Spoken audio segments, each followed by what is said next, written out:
lumabas ang isang napakagandang bihis na batang lalaki sa katabing dormitoryo.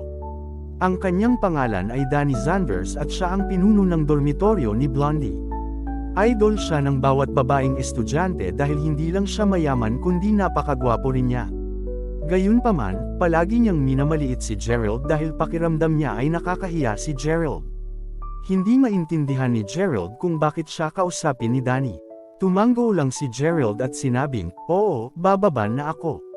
Ngumiti si Danny bago niya inabot kay Gerald ang isang box na puno ng mga gamit. "Naghihintay ang isa sa mga kaibigan ko sa East Road ngayon. Pakibigay sa kanya ang kahon na ito.